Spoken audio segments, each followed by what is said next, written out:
A faca caiu com estrondo metálico contra o chão de azulejo hidráulico da cozinha. Lúcia ficou parada, olhando o cabo de madeira escura que ainda tremia levemente, como se a lâmina tivesse vida própria e recusasse morrer ali, aos seus pés. Do outro lado da mesa, Catarina não se moveu. Apenas os olhos dela, aqueles olhos cor de noite profunda que Lúcia jurara serem feitos de estrelas quando os conheceu, agora pareciam poços sem fundo. Tu sabias? A voz de Lúcia saiu tão baixa que quase se perdeu no rumor distante dos elétricos da rua de São Vicente. Catarina demorou 3 batidas de coração a responder. Sabia o quê, meu amor? A pergunta soou tão doce, tão macia, que por um instante Lúcia quase acreditou que tudo não passava de um pesadelo provocado pelo vinho do Porto da noite anterior. Quase. Mas a carta estava ali, aberta sobre a mesa de madeira velha, entre os restos de bacalhau com natas e o copo tombado de Catarina. Papel amarelado, letra apertada e nervosa, carimbo oficial da prisão de Caxias. Minha querida filha, já cumpri 12 dos 22 anos. O advogado diz que posso pedir progressão em breve. Preciso de ti. Preciso que me ajudes a recomeçar. Não me deixes morrer aqui dentro. Assinatura Mário Almeida Costa. O pai que Catarina dissera ter morrido quando ela tinha 15 anos. O pai que, segundo a versão oficial da vida que Catarina contara durante 7 anos, fora um pescador generoso que se afogara numa noite de temporal largo ao largo de Sesimbra. Lúcia sentiu o chão fugir-lhe debaixo dos pés, mas não caiu. Em vez disso, deu um passo atrás, como se a proximidade física de Catarina pudesse queimá-la. Tu disseste-me que ele estava morto, repetiu, agora com a voz cortada por lâminas invisíveis. Catarina baixou os olhos. Os dedos dela, aqueles mesmos dedos que tantas vezes tinham traçado mapas de ternura na pele de Lúcia, agora se fechavam em punhos brancos sobre a toalha bordada à mão pela avó da Alcobaça. Ele estava morto para mim, murmurou.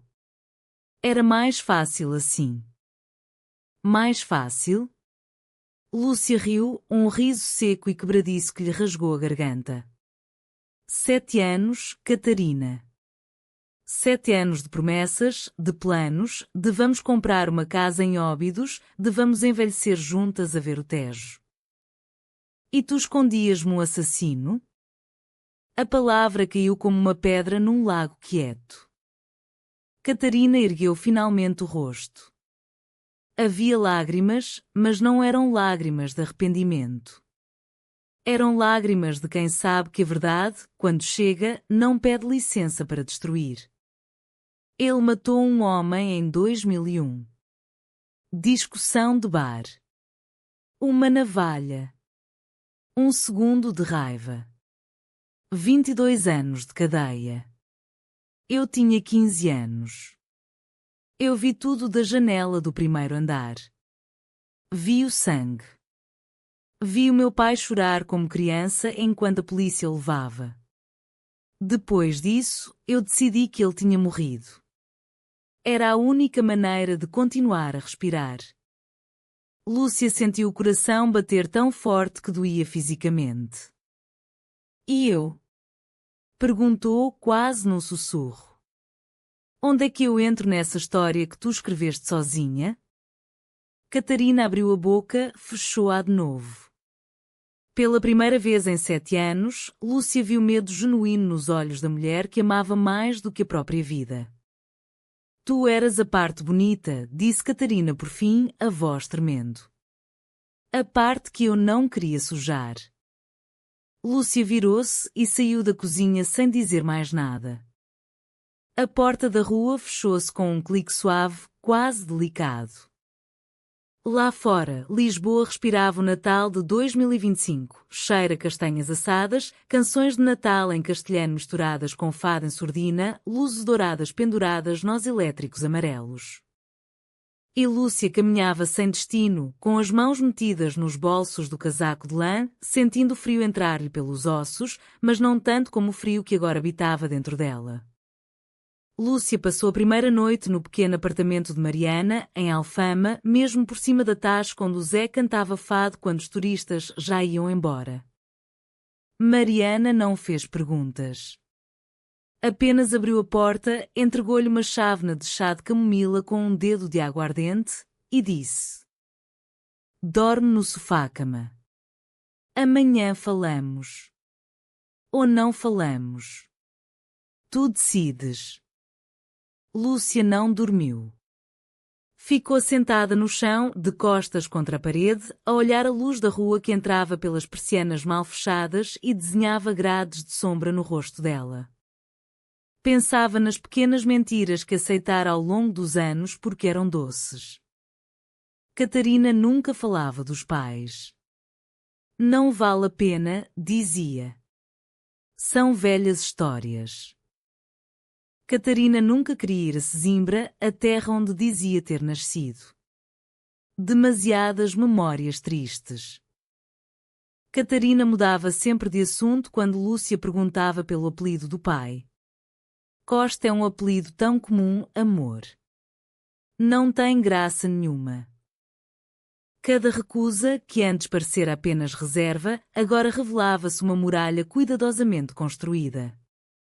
De madrugada, o telemóvel vibrou.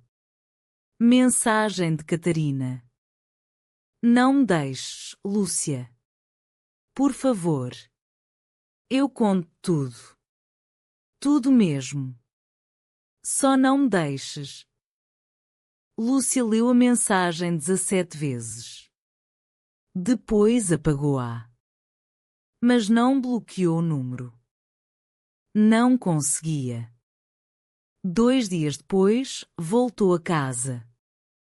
Não porque perdoasse. Não porque acreditasse em segundas oportunidades. Voltou porque precisava de ver o rosto de Catarina enquanto ouvia a verdade completa. Precisava de olhar para os olhos que amara e perceber se ainda havia ali alguma coisa real. Catarina esperava assentada na sala, com uma garrafa de vinho tinto de 2017 aberta 2 copos cheios até meio. Não havia flores, nem música, nem tentativa de romantismo barato.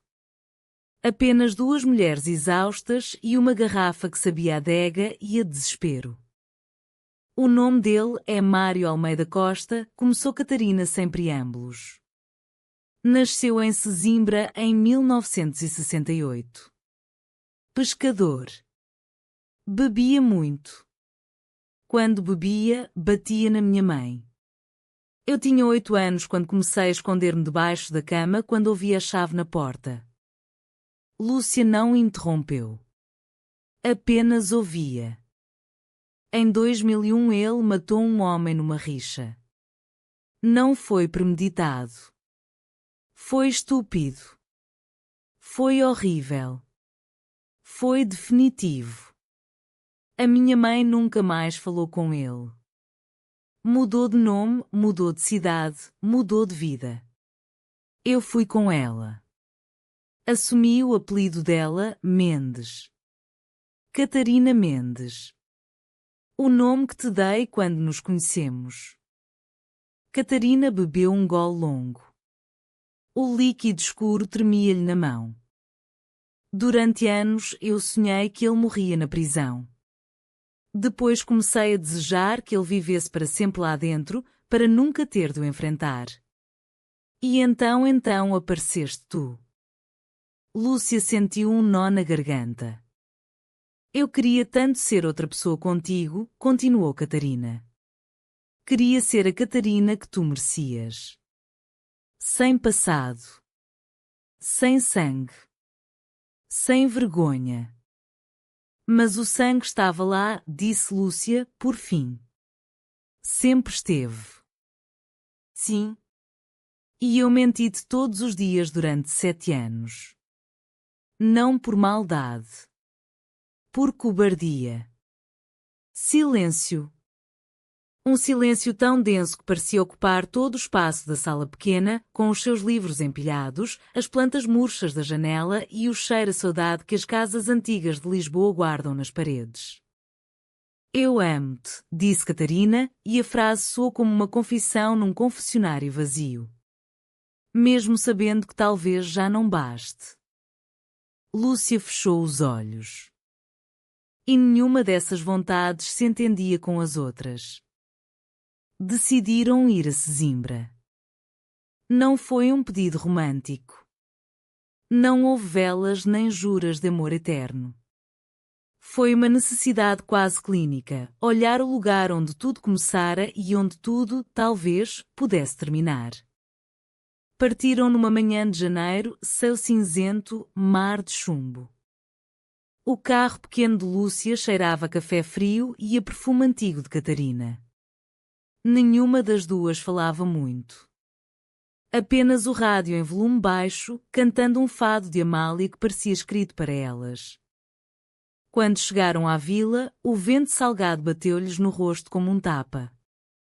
Caminharam pela marginal, passando pelos barcos que balançavam, pelos pescadores que consertavam redes com mãos calejadas, pelo cheira-peixe e a diesel que impregnava o ar. Catarina parou em frente a uma casa baixa, paredes descascadas, janelas de madeira verde desbotado. Era aqui, disse apenas. Lúcia olhou a casa. Era tão comum, tão pobre, tão igual a milhares de outras. E, no entanto, continha dentro de si todos os demónios de Catarina. Queres entrar? Perguntou Lúcia. Catarina abanou a cabeça devagar.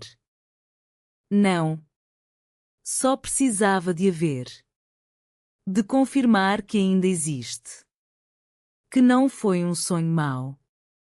Sentaram-se num banco de pedra virado para o mar.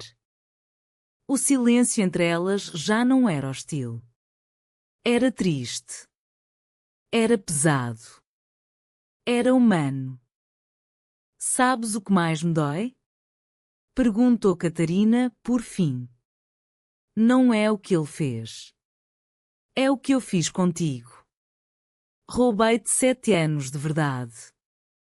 Lúcia olhou as ondas que rebentavam contra as rochas. Eu também roubei alguma coisa, disse baixinho. Roubei-me a mim própria. Aceitei as tuas meias-verdades porque tinha demasiado medo de te perder. Catarina virou o rosto para ela. Havia uma pergunta terrível nos olhos dela. Ainda me amas? Lúcia demorou tanto a responder que o vento já tinha levado 3 gaivotas para longe. Amo a mulher que tu eras comigo, disse por fim. Não sei se consigo amar a mulher que tu és agora. Ainda não sei. Catarina assentiu, como se tivesse esperado exatamente aquela resposta. Então vamos dar tempo ao tempo, murmurou. E se o tempo decidir que não há mais espaço para nós, eu aceito. Dei. Mas aceito. Voltaram a Lisboa em silêncio. Mas quando chegaram a casa, Catarina não dormiu no sofá. Lúcia puxou-a para a cama. Não fizeram amor. Apenas se abraçaram como náufragos que se encontram depois da tempestade, sabendo que o barco ainda pode afundar. 3 meses depois, nova carta chegou. Desta vez não era da prisão. Era de um advogado. Mário Almeida Costa tinha morrido de ataque cardíaco durante o turno da manhã na oficina da prisão. Tinha 67 anos. Junto da carta vinha um envelope mais pequeno, selado, com a letra trêmula que Lúcia já conhecia. Catarina abriu com mãos que tremiam tanto que rasgou metade do papel. Era uma carta curta. Poucas linhas. Minha menina. Perdoa-me por tudo que te roubei. Não fui um bom pai. Não fui um bom homem. Mas amei-te à minha maneira torta. Se alguma vez leres isto, diz à tua Lúcia que ela é o melhor que te aconteceu. Obrigado por teres sido a minha luz mesmo quando eu era só escuridão. Cuida dela como eu nunca soube cuidar de ti. Teu pai que te amou mal. Mário. Catarina leu em voz alta. Quando chegou ao fim, as lágrimas caíam-lhe sobre as palavras, borrando a tinta. Lúcia pegou na carta. Leu-a outra vez. Em silêncio. Depois dobrou-a com cuidado e guardou-a no bolso do casaco. Ele sabia de mim, disse apenas. Catarina assentiu, sem conseguir falar. Naquela noite, pela primeira vez em meses, fizeram amor. Não foi um ato de paixão selvagem. Foi um ato de reconciliação. De luto. De aceitação. Corpos que se conheciam de cor, mas que agora se tocavam com uma reverência nova, como se tocassem em algo sagrado e frágil. Depois, deitadas na escuridão, Catarina perguntou: Achas que podemos reconstruir isto? Lúcia respirou fundo.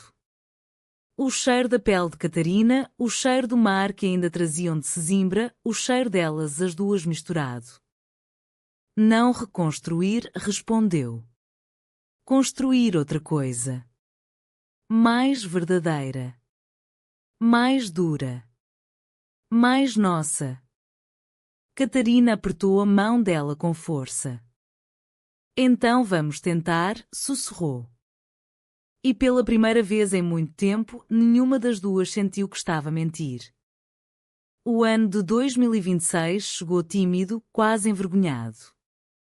Elas mudaram de casa. Um pequeno primeiro andar em Belém, com janela para o rio e para os Jerónimos. Nada de luxo. Apenas luz. Muito luz. Lúcia começou a dar aulas de literatura portuguesa numa pequena escola de adultos.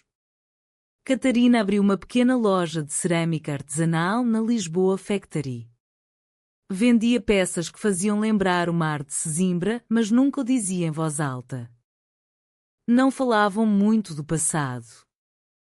Havia, no entanto, momentos, quando Catarina acordava sobressaltada de um pesadelo, quando Lúcia encontrava uma velha fotografia escondida num livro e hesitava antes de a voltar a guardar, em que o silêncio dizia mais do que qualquer conversa. Mas aprendiam. Aprendiam a perguntar em vez de assumir. Aprendiam a dizer tenho medo em vez de fingir coragem.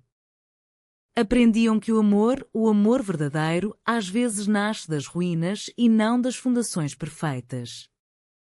Numa tarde quente de julho, sentadas no pequeno terraço, com o rio lá embaixo e um copo de vinho verde gelado entre elas, Catarina disse: Sabes, às vezes ainda penso nele. Não com raiva. Com pena. Lúcia olhou-a. E isso assusta-te? Não. O que me assusta é pensar que um dia tu podes olhar para mim e ver apenas a filha dele. Lúcia pousou o copo. Pegou nas mãos de Catarina. Eu vejo a Catarina que chorou no meu colo quando o Sporting ganhou a taça. Vejo a Catarina que faz o melhor arroz de marisco da cidade. Vejo a Catarina que me ensinou a gostar de fado mesmo quando dói. Vejo-te a ti. Inteira. Com cicatrizes. Com luz. Com tudo. Catarina chorou. Desta vez, eram lágrimas limpas. Eu amo-te tanto, disse, a voz embargada. Lúcia sorriu, pela primeira vez em muito tempo um sorriso sem sombra. Eu também. E agora sei que não é preciso apagar o passado para te amar. Basta atravessá-lo juntas. Era 25 de dezembro de 2027. 2 anos exatos desde a noite da faca no chão da cozinha. Havia uma mesa posta com coxinhas, azeitonas, pão quente, queijo da serra e 2 velas pequenas. Não havia árvore de Natal. Não havia presentes embrulhados. Apenas elas as duas. Catarina levantou-se e foi buscar um envelope. Dentro havia 2 bilhetes de avião para o Porto. Vamos passar o fim de ano em Matosinhos, disse. Quero ver o mar contigo. O mar de verdade. Sem fantasmas. Lúcia pegou nos bilhetes. Olhou-os durante muito tempo. Depois olhou para Catarina. Prometes-me uma coisa? Tudo o que quiseres. Promete que, se algum dia voltares a ter medo de me perder, falas comigo. Mesmo que doa. Mesmo que seja feio. Mesmo que seja verdade. Catarina assentiu. Os olhos brilhavam. Prometo. Lúcia levantou-se. Aproximou-se. Beijou-a devagar, profundamente, como quem sela um pacto antigo. Depois encostou a testa dela. Então vamos viver, meu amor. Vamos viver de verdade. Lá fora, Lisboa brilhava. O Tejo refletia as luzes da cidade.